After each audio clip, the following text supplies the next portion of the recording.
the first question? Go ahead. Yeah, I'm just going to start asking questions and you're going to answer. And Okay. We're just going to keep on. And the only time is if I look like we're getting. You'll poke me a good. Okay. Yeah, and you're talking directly to Peg. You don't look at the camera. Don't look at the camera. me, Just yeah. talk. Just look at Peg. Exactly. Okay. Just That have was a conversation with okay. her. Very good. And, okay, you're rolling.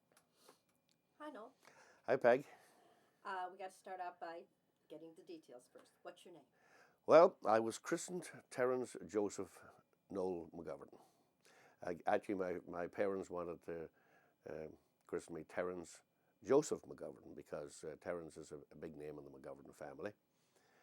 But I was born on Christmas morning, on the 25th day of December, 1945.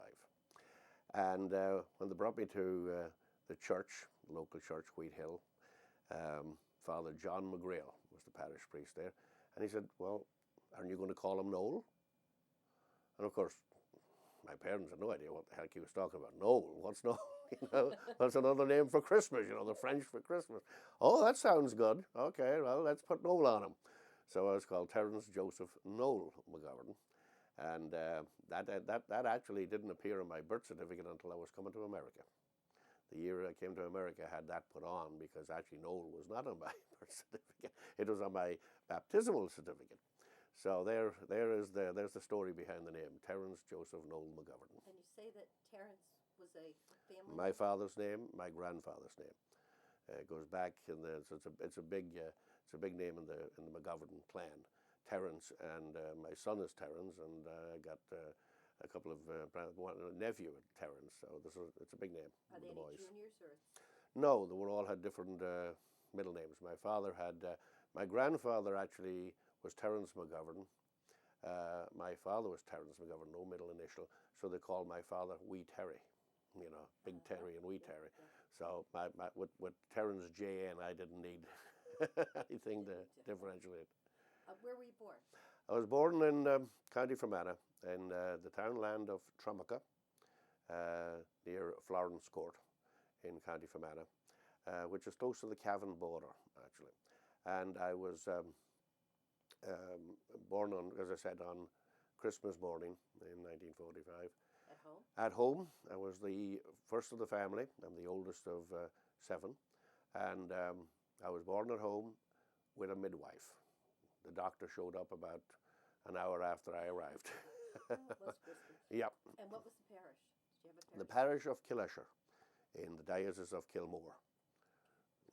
And you said you have 7 siblings. Seven siblings. I got 5 brothers. John Thomas, who was next to me, and Philip, Jimmy, Pascal, and then my youngest brother is Brendan, and then just before Brendan I had one sister, Veronica. And all of them are living in Ireland, all around, pretty much around home, except for my sister, who lives in Bangor, Wales. She's married over in Wales, has her own family there. And she went on, she's a nurse, still nursing in England. Do they get back often home? My sister probably comes home about 3 times a year, at least. They hop over there. It's pretty handy, and they've got a place up in Limavady. They got a house in Limavady where her husband's people comes from, and so they come and visit there, and of course come up to Fermanagh and visit the family in the area. Now tell me, how did Noel get to be the name? I know not everybody calls you Noel here. That is true. I'm called. Well, basically, we could probably get that way. Noel got to be the name because it was different. I was the first Noel in the area, okay. And instead of calling me, I guess my father being Terry and Wee Terry, Big Terry, all that kind of stuff, Noel stuck. When I came to America, and I went in because my first name was Terence, and you're always right. People tend to call me Terry or Terence. And when I went to work, people at work called me Terry, and I left it that way because people at work that knew me as Terry, people that socially knew me as Noel. So it worked out later. Were your grandparents and your parents from the same area? My grandparents were from County Cavan on both sides. McGovern is a County Cavan name, and that is the home of the McGoverns. There's a town in Cavan called Ballymcgovern, where that was actually the clan McGovern came from that area and can be traced right back to that area. Tully Haw in County Cavan is the home of the McGoverns. Now, on my father's side, Terence McGovern, his father, came down to Fermanagh, crossed the border wasn't there at that time, of course, but it would be in about the 1890s, early 1890s or 1880s, late 1880s, and he bought the farm that we have today, and married a lady from Glangevlin, whose name was also McGovern, Mary Maggie McGovern. No, not related. Now, Mary Maggie McGovern, her father, Thomas McGovern, had been killed. He had been murdered. And it was, in fact, it's well written up. And one of the stories that's on the website, if you go into the McGovern website, you'll probably see it there, where Tom McGovern was murdered coming from a fair in Swedland Bar. Bit of an argument with neighbours, and a guy stuck him with a knife, and he actually bled to death. And I know exactly. I know I was in the pub or the little shebeen that they brought him to, where he actually died. And the people the gentleman that actually killed him was sent to jail. Actually, probably I'm trying to remember what year it was, but and off the top of my head I can't remember. It was the exact year of it, but I do have it at home. They got out because Queen Victoria, I believe, was celebrating her jubilee, and she let all of the prisoners out in Ireland as a gift to the Irish. A great grift, you know. But anyway, he was one. The guy that killed my great-grandfather was one of them. So Mary Maggie was that was his daughter. Then she married my father, and they came. They were, of course, came to live in Fermanagh, and had their children there. Which was, my father was the youngest of that family. My father was Terry. He had a sister was Maggie, was the oldest, never married. She was a nurse in Purdicksburn Hospital in Belfast. And then she had a sister, Roseanne. And Roseanne went on, she was McGovern, of course, naturally. She went on to marry an Eddie McGovern. And her and Eddie McGovern had 14 children, 7 boys, 7 girls. One of who you know, Phil. Is one of he's my first cousin. And then there was Bridget, and she came to Long Island and married a policeman from Limerick, who was a New York City cop by the name of Faherty, and she has a family living in Long Island today. In fact, her daughter was one of the nun that got pistol whipped and held up there a couple of weeks ago, which was on TV out in Astoria. She's about 60 years old now, but a feisty nun. So, and then of course there was Phil McGovern, who was my uncle, my father's brother, and he's the one that I came to live with when I came to America. And he lived in the Bronx. He worked on the subway in New York. He came over here in 1928. And then I had Mary Kate was another sister at home. She was Mrs. McNulty. And then I had one uncle, Tommy McGovern, who was my godfather. And he lived at home with us. And Ken was a big brother, very, very different type of a gentleman. He a couple of good stories about him. He never took a drink while I was around, because he was a pioneer by the time I was born. And he lived at home, but he was very well. He was self-educated.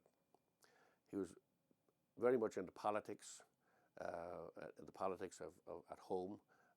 He involved himself in the politics. He was not a radical. He was a great. He was a great teacher. He was self-educated because he read a lot. He could actually probably tell you, if you asked him, what's the protocol for the royal family, for a death in the royal family? What is the protocol in the coronation? What is the protocol at a wedding? He would tell you exactly who sits where, comes in. He was very, very educated like that.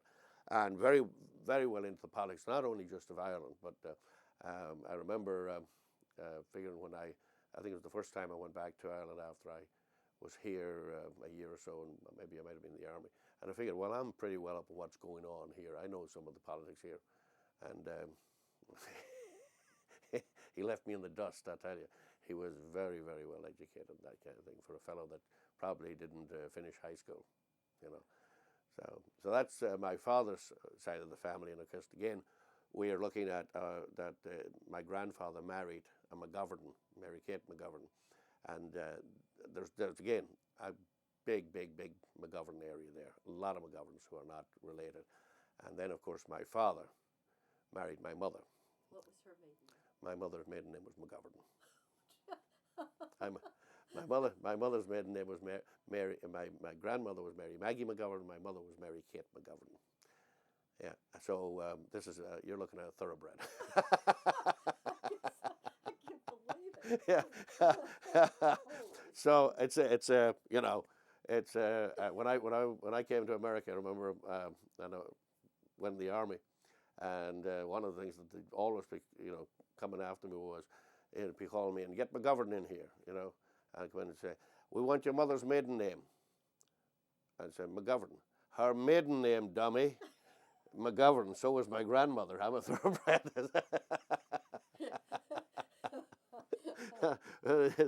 But yeah, that's the line. Did she work? Did she have any kind of a career before she got married?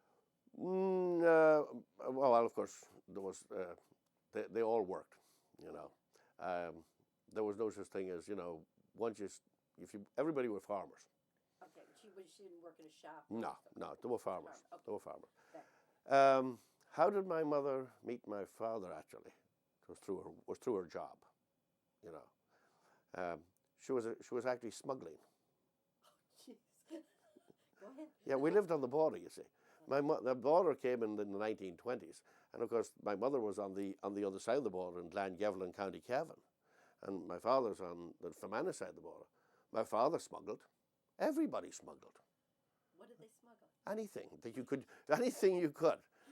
If you had eggs and you got more for them in the north, you brought them over and sold them.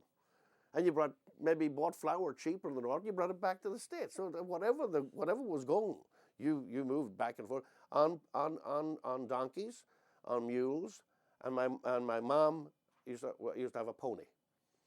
And the pony used to maybe use creels or whatever, those are the baskets they used to have on the side. Whatever you had to do, they smuggled.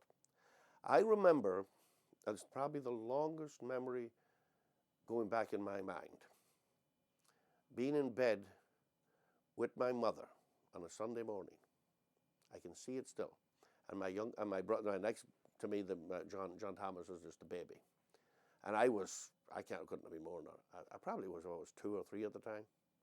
But I can remember the customs people in the room and the shiny peak of the cap and the black uniforms. And he wanted to get my mother out of bed. Get out of bed, And I remember my father and my uncle coming in. My uncle, who was very up on things, came in and said to him, I said, what are you doing in the house? What are you looking for? He said, here, the search for smuggled goods. Do you know it's a Sunday? And it's against the law. You don't have a warrant, and you can't have a warrant on a Sunday. He had to leave. Of course, she said, underneath the bed, I think there was about 3 or 4 boxes loaded with butter that had been dropped off about an hour or so earlier. That was heading now to Cavan later on that day. So it was a smuggling house. That's what happened. The person that came in from customs, was that an English person or an Irish person? Probably Irish. Yeah. Probably Irish. Probably Irish. There were custom men. There were custom men. There were Irish. But there were. It was a sad time to be of the job they had to do. They did the job, and they did it with great relish. And they brought the weight down, whether they were Irish or English. It didn't make any difference. They were Irish. They brought the weight of their office down on poor people. Poor people living basically, what were we living in thatched houses? Yeah, they were nice little homes and they're cute. They were not more than thatched houses. But these people brought down the weight of their power on those poor people. What were we making? What would my mother and father or anybody make? A few shillings? Yeah. To buy groceries for the children? To put some clothes on your feet? Or your shoes on your feet and clothes on your back? And these people, it's a very, very bad part of Irish history. A people that should have been ashamed of themselves. It's a shameful part of Irish history. I have a teacher back home who was one of my teacher, a great friend of mine, Mrs. Dolan. She was McGovern before she was married, but I'd say she never forget the day that she made, I wouldn't believe it was her first Holy Communion. Or was it? No, it was confirmation. And it was during the war. And she had to go she was in Fermanagh, to Swedland Bar, because the bishop didn't want to come into Fermanagh. There was something about travelling at the time with the war and so forth. And she had to go across the border to get her first confirmation.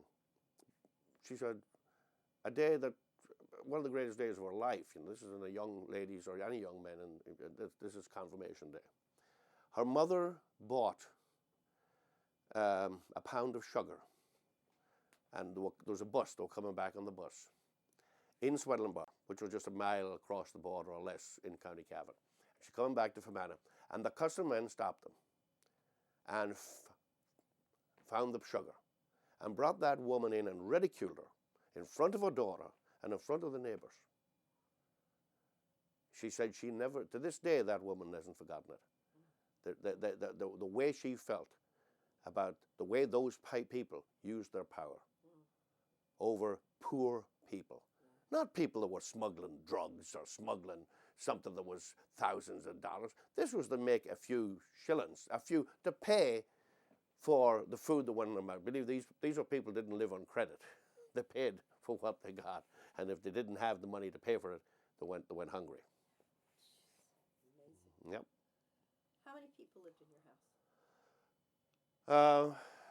Well, I guess at the top of we were all there. 10 of us would sit down for dinner. There were 7 of us as children when my the youngest brother was born. My mother and my father and my uncle lived with us. Uncle Tom lived with us until he died. And that was your mother, your father? No, my father's brother. Your father's brother. Yes. Mm-hmm. If you were standing in the doorway of your home and you were looking out, what would you say? Well, we had, I'll just give you the home bit first. We had a thatched cottage, which was where I was born. And then in the early 50s, about 1952, 53, we built a new house. It was one of the first new slated houses in the area. And of course it was brand new. This was like different, you had the kitchen and the scullery off this. It had a sink and all the good stuff in it. And there was the parlour, and there was 4 bedrooms upstairs, and there was even a bedroom down. So it was a big house. It was one of the first big houses in the 50s. The front of that house faced to the south. Because it faced the main road, which was the Marl Bank, now called the Marl Bank Serenic Loop. Okay, and it faced the south, and you were looking directly at Culture Mountain. Now, Culture Mountain, as you look at it, there's the border between north and between Fermanagh and Cavan runs along the top of the mountain. That's the border between North and Southern Ireland as well. So you're looking directly at the Culture Mountain, beautiful, beautiful, picturesque mountain.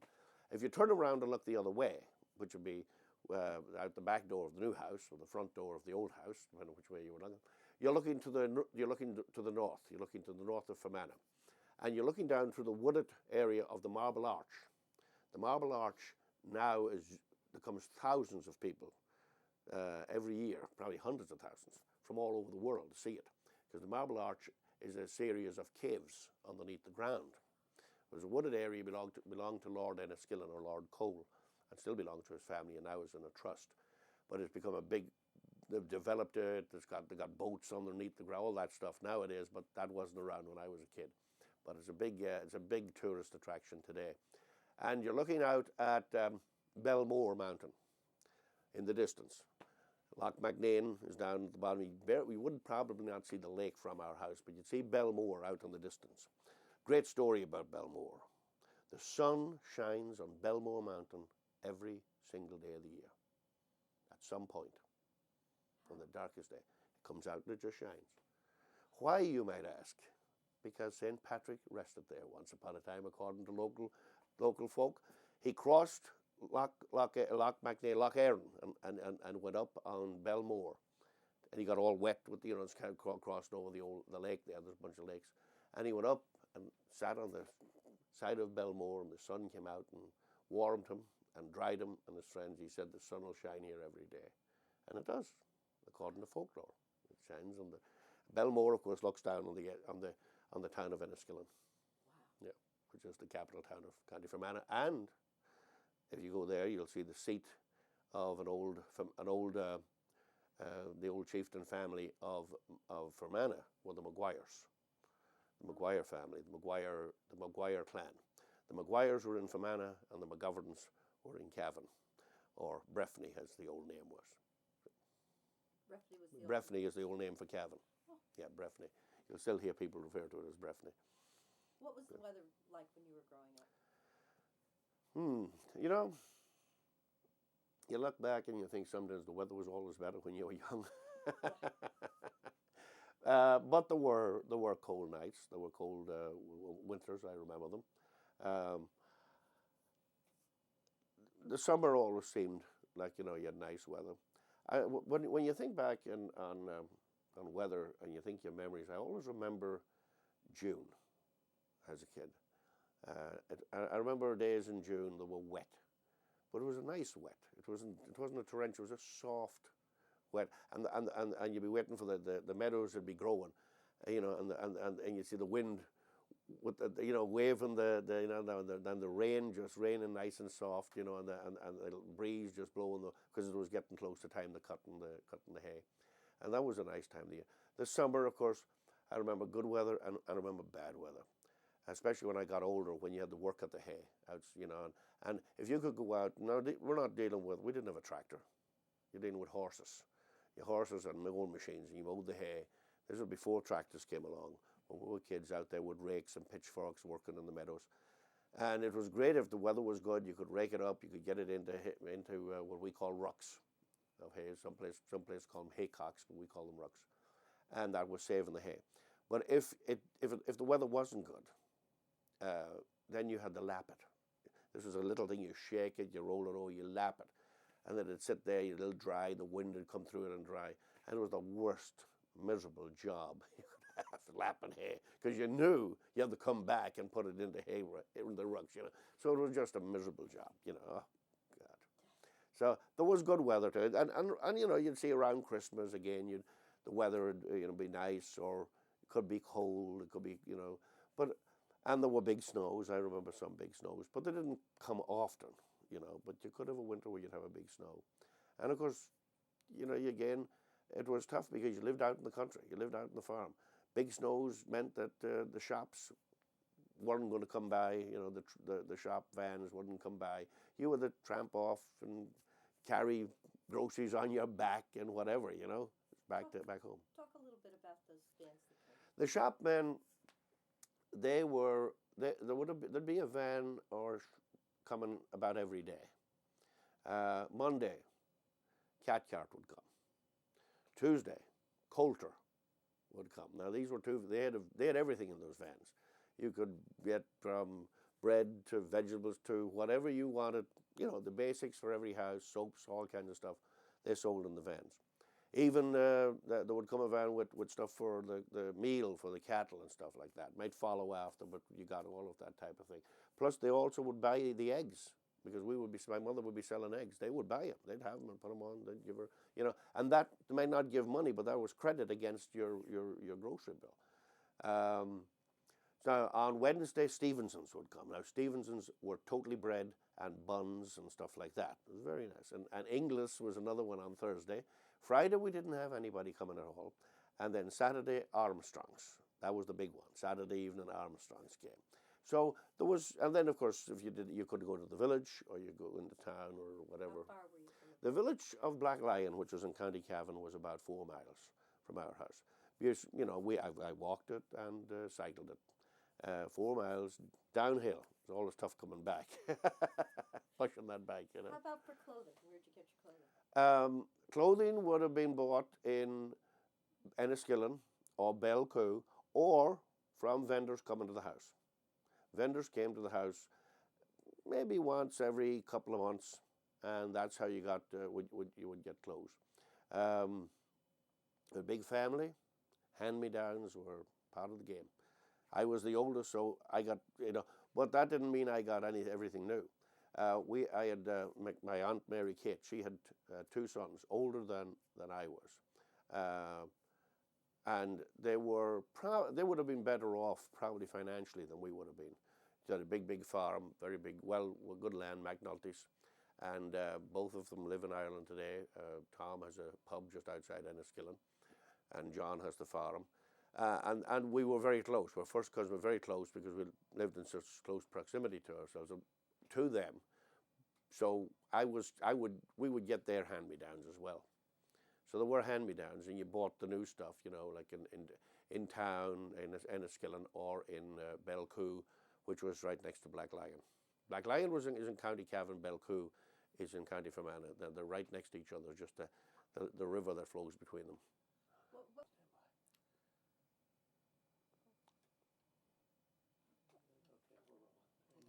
What kind of things did you do on a daily basis as a kid? Well, basically, you live on a farm. You're working from you're about able to, when you learn to walk. After you learn to walk, they learn you how to milk. You milk cows, and that's when you find out that I wished I didn't learn how to milk, because now you go to work. Our farm was basically cattle, milking cows and cattle, and then we had sheep as well. We didn't have a lot of hens or chickens. We had those just for enough eggs for the family and that kind of stuff. My mother sometimes would sell and sometimes wouldn't, but enough just for chicken and eggs and that type of thing for the family. But we did have milking, so the first thing you did was get up in the morning, head for the buyers to milk. That would be get the milk going. That was important. The milk was sold. The creamery, the truck would be coming about 9 o'clock or so, and you had to have it all ready and strained and cleaned and tanks and ready to go. Creamery cans at that time. So that was the first thing. Then breakfast, and then off to school. Now, many times before I would go to school, I would head for the mountain to make sure the sheep were all set, depending on time. Probably at school you'd have to be in by 9 o'clock or thereabouts, and the school was local. The school was very close, so it wasn't hard to get there. But you'd be up early, milking was done, and as I said, quick breakfast, and you might go to the mountain, get back, grab your bag, and head to school. School's finished with. What time? School probably would have gotten out about 4ish. 4ish. It'd be about 9 to 4. And depending on the time of the year, naturally, let's say different times of the year would be different jobs. But again, you would come home, cattle had to be looked after, sheep had to be counted or taken care of, and milking again in the evening. Now, in the springtime, once the spring came, you're coming into April, well, in those days, turf had to be cut. That was 3 days cutting turf. And you might be 3 days cutting turf for our own house, but then you'd be working with somebody else or helping somebody else out, and that could go for a month working on turf. What did you use? Well, with us at that time, what they called in the bog was a full spade would be 3 men. And what a full spade meant was one man would be cutting the turf with a turf spade. One man would be filling the turf into a turf barrow, which is a type of wooden barrow with no sides on it. And you filled the turf, you'd pick him up like a block, just pop him in. And the third guy was a wheeler. So he picked up the barrow and went off to dump it out. The other barrow was pulled up and you kept on going. He came back, put his barrow in line, picked the other one up, and what else was it? It was a total, like it was a conveyor belt system. Mm-hmm. And out he went and put him and just dumped him out there. And then after a few days, they started to harden up, and you'd go out then and you'd spread the turf. So after you got through cutting them, a week or two, now you head to the bog to spread them. And spreading turf, that was a beautiful job. Oh, I used to love to do that, God almighty. You go up to the bog, and it'd be maybe, say, now you're in April or May, and there is what we call the mountain fly or the midge. He's a wonderful character. and thousands of these guys would be coming out the heather, you know, and you're pulling the turf apart. You know, the turf is all over. It's still a little wet, and you've got your hands. Oh, you got turf mold all over your face because these midgets are coming in front of you. You know, you know, I was not a farmer. I was not born, you know, to be brought up in this particular in this climate. I always was dreaming of better things and places that I could go to. But I had to put up with it while I was there. It was all I could do. Yeah. And then of course in the summertime you had the hay. You know, you had to save the hay and all that stuff. That was big. You know, the mowing, the hay, the whole that. And you got into the autumn, then the harvesting. Of course, also potatoes had to be set, you know, and planted and all those, the vegetables, everything. That was another spring job, you know, which I you know, didn't mind too much, but I really never was crazy about it. Pretty backbreaking. Hmm? Pretty backbreaking. Oh, backbreaking work again. And then you have they put in turnips, carrots, all kinds of. That was a big job in May, out thinning them. Here you are pulling the little ones, they're going to be somewhere, midges again. I mean, you know, no matter what, your hands are always dirty, and you would go like this, you know. So it was, oh, God. Did you have your own bog? Yeah, well, we did, yes, actually we did. There are parts where people share bogs, or you pay somebody that has bog land, and they allow you to cut there. That's how it is. Then they don't have any really great say over it because it was kind of it's law that people were allowed to. Today, actually, people go in there and it's all done by machinery. There's no such thing as, I don't know if anybody even know how to cut a turf anymore, but it's all done by machinery. How big was your farm? How many acres was it? Do you know? We had, God, it wasn't that big. But I'm going to take a shot at about 90 acres of that. And we had mountain land to it as well, which was part of it. Mountain land was set up that if your farm was in a particular townland, like we were in the townland of Tramaca, there were also other families in that same townland. And the mountain then was unfenced all the way to the top of the mountain. You could put sheep on it. Now, there was 1,000 acres there, you know, and that was open country. Okay. And you were allowed to put sheep on it.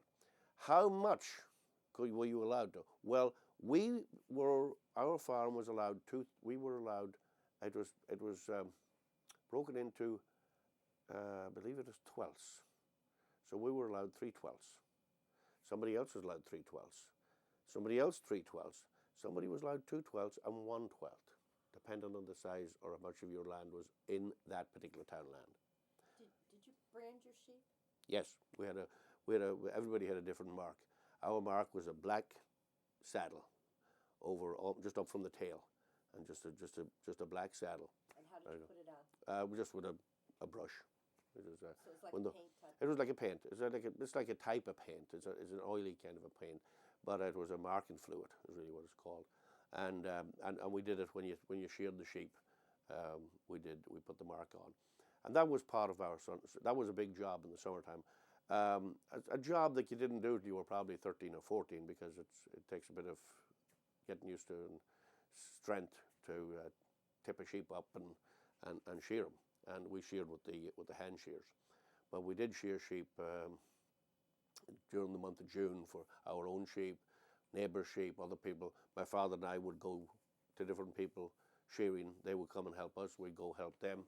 And my father was a very, very good sheep shearer with the hands. He would probably shear a sheep in about 3 minutes. Wow.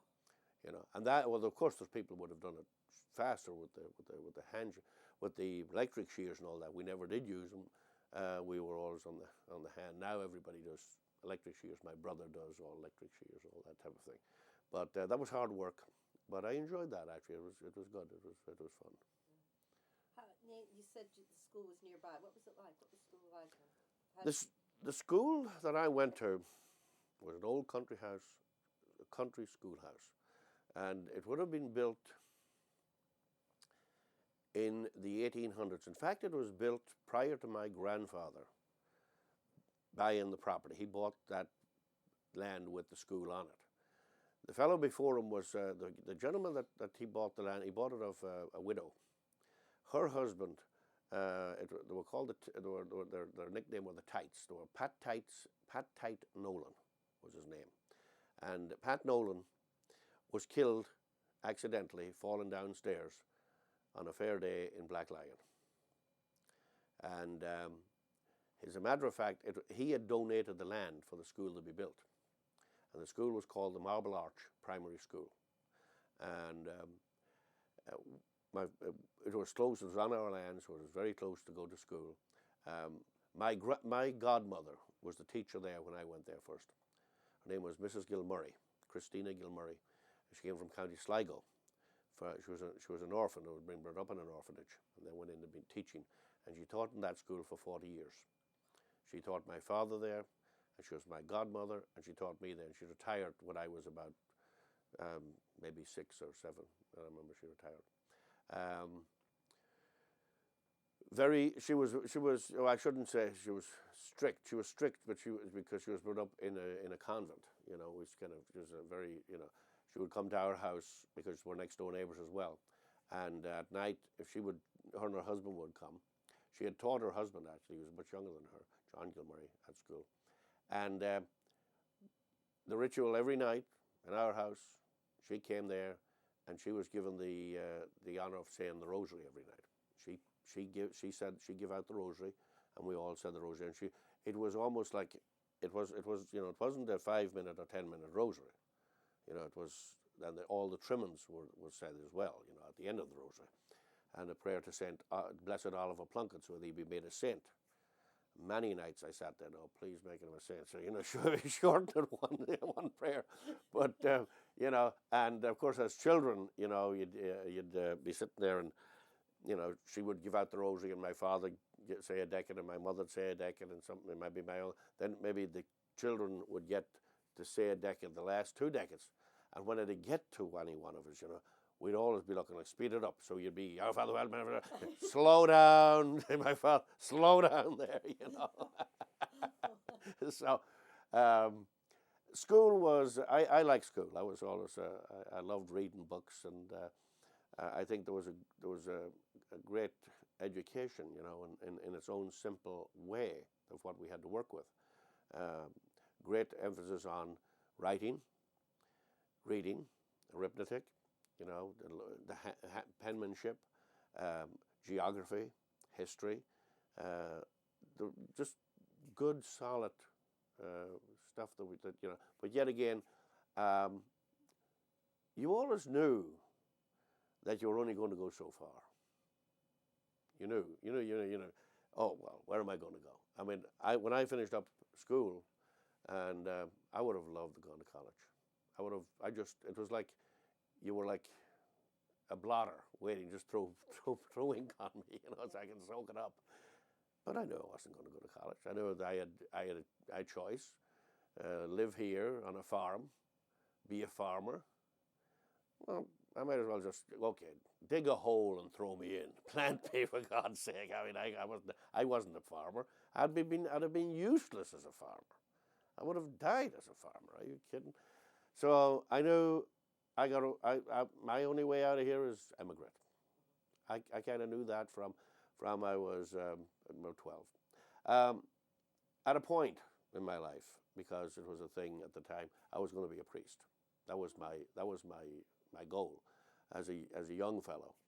I was going to be a priest, 10, 11, 12 years old, those years. Yeah. And then something just happened that just made it, kind of brought it home to me that I'm not going to make a very good priest, And what was that? I just love the shape of some of those gals. I see a nice leg going by, and I just follow it all. I said, priests are not supposed to do that.